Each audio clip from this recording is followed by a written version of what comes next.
2024 July 30 Wayanad Mundakkai Chooralmala Punchirimattom എന്നിവിടങ്ങളിൽ പുലർച്ചെയുണ്ടായ ഉരുൾപൊട്ടലിൽ മണ്ണിനടിയിൽ അമർന്നത് നൂറുകണക്കിന് പേരുടെ ജീവൻ മാത്രമായിരുന്നില്ല, അനേകം പേരുടെ ജീവിതം കൂടിയായിരുന്നു. അവരിൽ പലർക്കും താങ്ങും തണലും ഒരുക്കുകയാണ് അമൃത വിശ്വവിദ്യാപീഠം.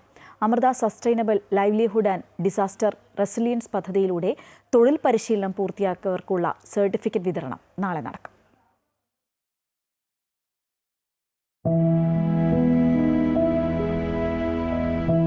ദുരന്തത്തെ അതിജീവിച്ച് ജീവിതത്തിലേക്ക് തിരികെ വന്ന ഇവരുടെ സങ്കടങ്ങൾ പതിയെ മായുകയാണ്. ഒരു സ്വയം തൊഴിൽ പഠിച്ചതിന്റെ ആത്മവിശ്വാസത്തിന്റെ കരുത്തുമായി അവർ പ്രതീക്ഷയോടെ ചവിട്ടിക്കയറുകയാണ്. ഇവർ തുന്നിയെടുക്കുന്ന വസ്ത്രങ്ങൾക്കും ആ കരുത്തുണ്ടാകും. ദുരന്തബാധിതരായ വനിതകൾക്ക് അതിജീവനത്തിന്റെ ഒരു സ്നേഹത്തുരുത്തൊരുക്കിയാണ് അമൃത വിശ്വവിദ്യാപീഠം ദുരന്തബാധിതരെ ചേർത്തു നിർത്തിയത്. അമ്മയൊരുക്കിയ കരുതലിന്റെ കരുത്ത് മുണ്ടക്കൈ സ്വദേശിനി ഷെറീനയുടെ വാക്കുകളിലും പ്രകടമാണ്. നല്ല സന്തോഷമായിരുന്നു. കാരണം നമ്മൾ വീട്ടിൽ വിഷമിച്ചിരിക്കുന്ന ടൈമിലാണ് നമുക്ക് ഇവിടെ ഒരു ഓപ്പർച്യൂണിറ്റി കിട്ടിയത്. അത് നമ്മൾ നല്ലോണം യൂസ് ചെയ്തിട്ടുണ്ട്. കാരണം നമ്മൾ ഓരോന്ന് വീട്ടിലേക്ക് നമുക്ക് ഓരോ ചിന്തകളാണല്ലോ. കാരണം അന്നത്തെ നമ്മൾ നേരിട്ട് അഫക്റ്റഡ് ആയ ആൾക്കാരാണ്. പിഞ്ചു മക്കൾ മുതൽ 70-80 വയസ്സായ വാപ്പാനും ഉമ്മാനൊക്കെ വേണം നമ്മൾ ഓടി രക്ഷപ്പെട്ടത്. ഇവിടെ വന്നപ്പോൾ നമുക്കത് ഒരു കുടുംബമായല്ലോ. ഞങ്ങൾ ഫസ്റ്റത്തെ ബാച്ചിൽ 22 ആളുണ്ട്. നമ്മളെ കൂടെ തന്നെ നിന്നിട്ട് നിങ്ങൾ ഉയർന്നു വരണം, ഇത് നിങ്ങളൊരു അധപതനായിട്ട് നിങ്ങൾ എടുക്കരുത്, മുന്നോട്ട് വരണം, എങ്കിലേ ഉള്ളൂ നമ്മൾ വേണം നമ്മളെ കുടുംബത്തിന് സപ്പോർട്ട് കൊടുക്കാൻ. നമുക്ക് ആഗ്രഹം സ്വന്തമായിട്ടൊരു തൊഴിൽ പഠിച്ചല്ലോ. ഇവിടെ വന്ന് നമ്മൾ സ്വന്തമായിട്ട് തൊഴിൽ പഠിച്ചു. അപ്പോൾ അതിന് മുന്നോട്ട് കൊണ്ടുപോകണം. എന്തെങ്കിലും ചെറിയൊരു വരുമാനത്തിൽ നിന്ന് മുന്നോട്ട് കൊണ്ടുപോയിട്ട് വലിയൊരു വരുമാനമാക്കി സപ്പോർട്ടിന് കുടുംബത്തിന് സപ്പോർട്ട് ചെയ്യണം നല്ല ആഗ്രഹമുണ്ട്. സർവ്വതും നഷ്ടപ്പെട്ടപ്പോൾ ഒരു തൊഴിൽ കണ്ടെത്തുക എന്നതായിരുന്നു ഇവർ നേരിട്ട വെല്ലുവിളി.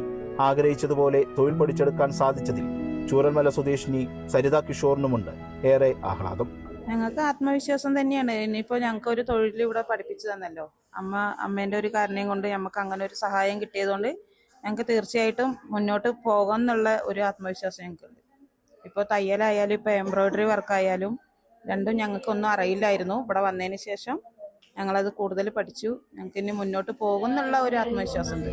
ദുരന്തത്തെ അതിജീവിച്ചവർക്ക് കരുതലൊരുക്കണമെന്ന അമ്മയുടെ ആഗ്രഹം വിജയകരമാക്കാൻ സാധിച്ചതിൽ സന്തോഷമുണ്ടെന്ന് പ്രൊജക്ടിന്റെ ചുമതല വഹിച്ച ബ്രഹ്മചാരിണി കാരുണ്യാമൃത ചൈതന്യം പറഞ്ഞു.